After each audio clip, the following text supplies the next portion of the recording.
बच्चों straight line क्या होती है? कोई भी एक लाइन है उसको सीधा सा हम खींचा जाए उसे हम बोलेंगे स्ट्रेट लाइन है। लाइन सेगमेंट क्या होती है? किसी लाइन को टू पार्ट्स में हमने कट किया, ठीक है, स्ट्रेट लाइन। ये छोटी क्लासेस में हमने डिस्कस किया था, ए और बी। अब आगे हम अपनी फर्दर बड़ी क्लासेस में 11th क्लास। अब 11th क्लास में आपका जो चैप्टर है उसका नाम है स्ट्रेट लाइन। अब इस स्ट्रेट लाइन का क्या मतलब होगा? छोटे लेवल पे तो पढ़ लिया, बेसिक कॉन्सेप्ट सारे क्लियर हो गए। ओके, सो आप लोगों का अपने इस चैनल डीपी क्लासेस में स्वागत है। बच्चों, आज हम बेसिक कॉन्सेप्ट डिस्कस करेंगे स्ट्रेट लाइन की। स्ट्रेट लाइन 11th क्लास से, जो कि हम 10th क्लास को रिलेट करते हुए चलेंगे। तो सुनिए ध्यान से, कहीं कुछ कंफ्यूजन हो कमेंट्स करके जरूर बताइएगा।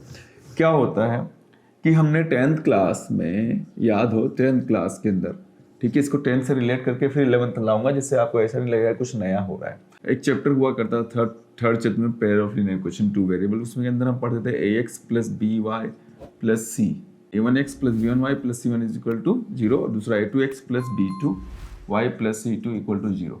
उससे पहले 9th में हमने पढ़ा था 2x प्लस 3y। ये है, ये इनकी वेरिएबल्स की पावर हमेशा 1 है, तो इसे हम बोलेंगे लीनियर इक्वेशन। और इनके जब हम ग्राफ प्लॉट करते थे ऐसा मिलता था, एक स्ट्रेट लाइन मिलती थी, और जितने भी यहाँ पे वैल्यू रखते जाओगे वो इन्हीं लाइंस के ऊपर आती थी, मतलब सारे पॉइंट्स को वो सेटिस्फाई करती थी। ऐसी इक्वेशन जिसके ग्राफ पे सारे जो पॉइंट्स मिल रहे हैं वो एक स्ट्रेट लाइन पे मिले, उसको सेटिस्फाई करें तो वो अपनी स्ट्रेट लाइन कहलाएगी। I hope it is clear. अब थोड़ा सा लेवल बढ़ाते हैं। डिग्री क्या होता था ये तो आपको पता ही होगा। डिग्री हमेशा 1 होती है लीनियर इक्वेशन की, और स्ट्रेट लाइन मतलब लीनियर जो इक्वेशन है उसी की हम लाइन ड्रॉ करेंगे। अब हम एक्सिस के पास आते हैं और हम देखते हैं कि इंक्लाइनेशन ऑफ एक्सिस क्या होता है। अब हम एक्सिस के साथ इसको रिलेट करते हैं, ठीक है। आपको पता है जब कोई भी एंगल मेजर करते हैं, ठीक है, एंगल 2 तरीके से मेजर किया जाता है। या तो एंटी क्लॉकवाइज, वॉच हमारी क्या होती है, ऐसे चलती है, एंगल मेजर कर रहे हैं इसके अपोजिट में, तो अपोजिट मेजर करेंगे तो ये पॉजिटिव डायरेक्शन होता है। और क्लॉकवाइज अगर घड़ी की दिशा में चलेंगे तो नेगेटिव डायरेक्शन होगा। तो मैं anti clockwise with x direction. किसी भी लाइन का झुकाव, इंक्लाइनेशन जिसको बोलते हैं, इंक्लाइनेशन, जैसे कि एक लाइन मैंने लिया, इसको थोड़ा सा डिस्टेंस दूरी से ले लेते हैं।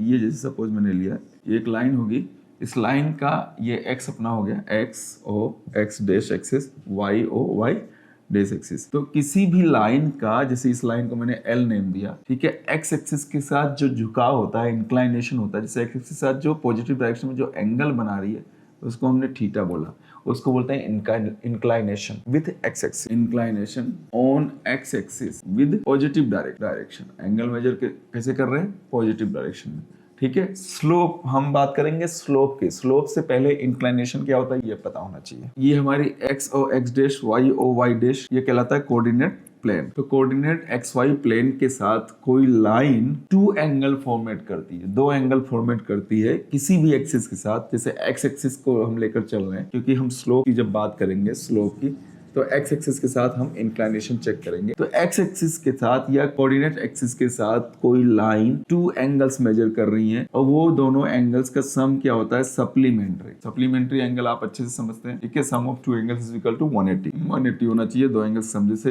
X plus Y is equal to कितना होगा? 180 डिग्री। तो यहाँ ध्यान दीजिएगा, ये थीटा हो गया तो ये एंगल क्या हो जाएगा? ये हो जाएगा 180 माइनस थीटा। इन दोनों का सम कितना हो गया? 180 डिग्री। तो एक्स एक्सिस की पॉजिटिव डायरेक्शन में हम चल रहे हैं, टेंजेंट जो होगा वही हमारी क्या कहलाएगी? स्लोप कहलाएगी। क्या कहलाएगी? स्लोप कहलाएगी, जिसको हम ग्रेडियंट भी बोलते हैं। तो डेफिनेशन तो कुछ नहीं होगा, याद रखिएगा कि एक्स एक्सिस के साथ और ये लाइन एक्स एक्सिस के साथ पॉजिटिव डायरेक्शन में जो एंगल मेजर कर रही है उसकी टेंजेंट लाइन की स्लोप कहलाएगी। स्लोप टेंजेंट होगी, टेंजेंट, जिसको हम एम से डिनोट करेंगे। क्लियर है ना? सपोज ये एक पॉइंट लिया हमने, ये मेजर करने जाएंगे तो ये एक्स एक्सिस का ये एक्स हो जाता है, और ये वाई की तरफ अगर जाए तो वाई डायरेक्शन में गया, y अपॉन x बनेगा, और ये परपेंडिकुलर और ये बेस बन जाता। तो p अपॉन b हमेशा टेंजेंट को ही रिप्रेजेंट करता है इस एंगल के साथ। जैसे ये ट्राइंगल बनाया, समझना, ये इसी को बेस लेके, तो ये थीटा हो गया, ये अपना p हो गया, अपना b हो गया। p अपॉन b हमेशा टेन थीटा को ही रिप्रेजेंट करता है, ध्यान रखना। 10th क्लास में हमने पढ़ा था। तो उसकी टेंजेंट को हम क्या बोलते हैं? स्लोप ऑफ अ लाइन या फिर ग्रेडियंट ऑफ अ लाइन कहलाता है, विद पॉजिटिव डायरेक्शन। ध्यान रखना, पॉजिटिव डायरेक्शन में ही एंगल को मेजर करेंगे, क्लियर? नेगेटिव डायरेक्शन नहीं करेंगे। अब कोई टेंजेंट जो होती है, जैसे ये लाइन है, यहाँ समझना, यहाँ इसने एंगल बनाया, लाइन इस एक्स एक्सिस पे बिल्कुल लाई कर रही है, तो एंगल क्या हो जाएगा? उस केस में टेन थीटा की वैल्यू जो हो जाएगी, थीटा कितना हो गया? 0, तो टेन थीटा की वैल्यू क्या आ जाएगी, टेन जीरो मतलब 0 डिग्री। पॉजिटिव डायरेक्शन के साथ एंगल मेजर करना है, ठीक है। तो थीटा अगर आपका 0 है तो टेन थीटा आपका स्लोप ऑफ लाइन जो बन जाएगा वो टेन जीरो, और टेन जीरो का मतलब 0 डिग्री। थीटा अगर यहाँ इस तरफ अगर चलते हैं तो 180 माइनस थीटा करोगे, ये यहाँ पे था 0 डिग्री। जैसे जैसे बढ़ता जाएगा एंगल बढ़ते जाएंगे, ठीक है। थीटा की जो भी वैल्यू होगी उसके हिसाब से हम निकालते जाएंगे। एक सिचुएशन ऐसे आएगा जो एक्स एक्सिस के परपेंडिकुलर और वाई एक्सिस के पैरेलल होगा, मतलब एंगल कुछ यहाँ पे आएगा, ये आप कुछ लाइन ऐसी होगी, तो लाइन ऐसी हो जाएगी तो कितना डिग्री बनाएगा, थीटा 90 डिग्री ड्रॉ कर लेगा। उस केस में टेन थीटा की वैल्यू 1090 हो जाएगी, और 1090 आप जानते हो क्या इनफाइनाइट होता है, तो उस केस में नोज डिफाइंड हो जाएगा। तो वापस अगर इधर चलते जाओ वापस घूमते जाइए, यहाँ आ गया मतलब 180 के बराबर आ गया, थीटा की वैल्यू 180 पे आ गया, तो उस केस में भी क्या एंगल कितना हो जाएगा, 0 डिग्री ही बनेगा। मतलब कि थीटा हमेशा जो लाई करेगा वो 0/0 के बराबर हो सकता है, उससे ग्रेटर, और 180 से स्मॉलर या फिर उसके इक्वल अगर आएगा तो क्या हो जाएगा, वापस 0 डिग्री बन जाएगा। तो थीटा हमेशा जब लाई करेगा 0 डिग्री से और 180 डिग्री के बीच में ही लाई करेगा। तो ये कुछ पॉइंट्स हैं, आप समझ गए स्लोप ऑफ लाइन क्या होती है। सिंपल, किसी भी पॉजिटिव एक्स एक्सिस के साथ कोई एंगल जो मेजर कर रहा है, कोई भी लाइन, ठीक है, उसकी टेंजेंट जो होगी वो क्या कहलाएगी, टेंजेंट, ठीक है, उसको स्लोप ऑफ लाइन बोलेंगे with x axis in positive direction. याद रखना, with x axis in positive direction, ठीक है, नेगेटिव डायरेक्शन नहीं, नेगेटिव में नहीं जाएंगे। नेगेटिव जाएंगे तो -10 थीटा हो जाएगा। क्यों? क्योंकि आप जानते हो 10 माइनस ऑफ थीटा क्या होता है, -10 थीटा होता है। तो हम हमेशा पॉजिटिव डायरेक्शन में ही एंगल को लेके चलेंगे। पॉजिटिव डायरेक्शन मतलब anti clockwise, okay, anti clockwise. बच्चों समझ में आया। और इसको स्लोप ऑफ अ लाइन, इसको m से भी डिनोट करते हैं, और इसको स्लोप कहेंगे, और स्लोप के साथ साथ एक और नेम है ग्रेडियंट भी कहा जाएगा, gradient of a line with x axis and positive direction. Clear है, ग्रेडियंट ऑफ अ लाइन, समझ में आया। अगला पॉइंट आता है कि किसी भी लाइन का स्लोप किन्हीं 2 पॉइंट्स पे, भाई किसी एक लाइन पे कोई 2 कोऑर्डिनेट्स गिवन है, तो उस केस में स्लोप ऑफ अ लाइन क्या होगा, ये हम कैसे पता लगाएंगे। उसके लिए मैं इसको थोड़ा सा डायग्राम को और चेंज करता हूँ, समझना। भाई डेफिनेशन कहीं नहीं पूछता है, इन सबका मीन आपको पता होना चाहिए एक्चुअली हो क्या रहा है।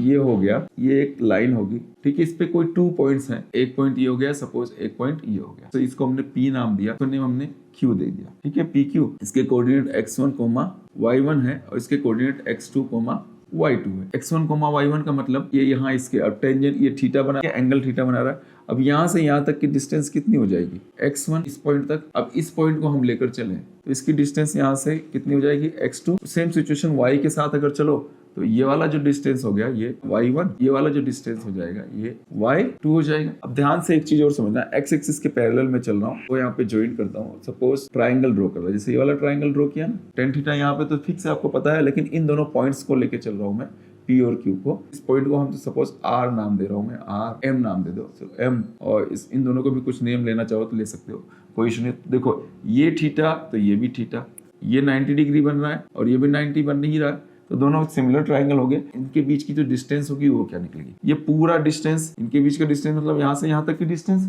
ये पूरा x2 हुआ और ये x1 है, तो x2 इस पूरे में से ये वाला माइनस कर दूं तो क्या हो जाएगा, x2 माइनस x1 आ जाएगा, ये डिस्टेंस आ जाएगी ये वाली, ठीक है, x2 माइनस x1 ये वाली डिस्टेंस आ गई। ये पूरा कंप्लीट डिस्टेंस तो हो गया अपना, यहाँ से यहाँ तक कितना हो गया y2, और खाली इतना पार्ट अगर मैं बात करूँ तो ये कितना हो गया जी, यहाँ से यहाँ तक इतना, ये कितना है y1। सेम सिचुएशन ये निकालूं तो क्या हो जाएगा, y2 के अंदर से y1 माइनस करो, यहाँ से यहाँ तक बड़े वाले में छोटा माइनस करो तो इतना पार्ट आ जाएगा, तो y2 माइनस y1।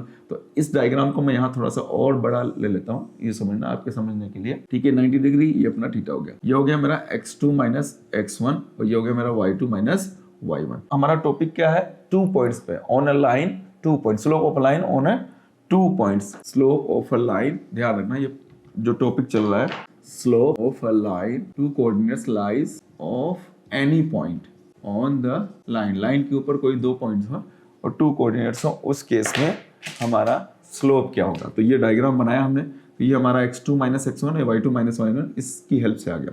अब समझना, tan थीटा जब निकालना होगा तो ये अपना परपेंडिकुलर, ये अपना बेस हो गया, ठीक है। तो P upon B is equal to क्या होता है, tan थीटा होता है। तो उस केस में देखो tan theta is equal to perpendicular अपना क्या हो जाएगा जी, y2 माइनस y1, और बेस क्या है जी, x2 माइनस x1, ठीक है जी। तो ये हमारा हो गया टेंजेंट स्लोप हो गया, तो m is equal to y2 minus y1 upon x2 minus x1 होगा, जो कि tan थीटा के इक्वल होगा। I hope this one is clear, अच्छे से समझ में आ गया ना tan थीटा। अब एंगल्स चेक करोगे उसके अकॉर्डिंग आपको पता चलता जाएगा। तो ये 2 पॉइंट्स हमने पढ़ा। पहली बात तो स्ट्रेट लाइन क्या होती है, कोऑर्डिनेट एक्स और वाई प्लेन में स्ट्रेट लाइन एक्स एक्सिस के साथ जो एंगल बनाता है उसको क्या बोलते हैं हम लोग, इंक्लाइनेशन विद एक्स एक्सिस बोलते हैं। पॉजिटिव डायरेक्शन में हम एंगल को देखते हैं और जो एंगल बन रहा है उसके साथ स्लोप क्या होता है, तो पॉजिटिव एक्स डायरेक्शन में लाइन का जो एंगल ड्रॉ होता है उसको हम टेंजेंट बोलते हैं। लाइन पे कोई 2 पॉइंट्स लाई कर रहे हैं, उनके कोऑर्डिनेट्स गिवन है, तो स्लोप कैसे निकालेंगे वो हमने देखा है।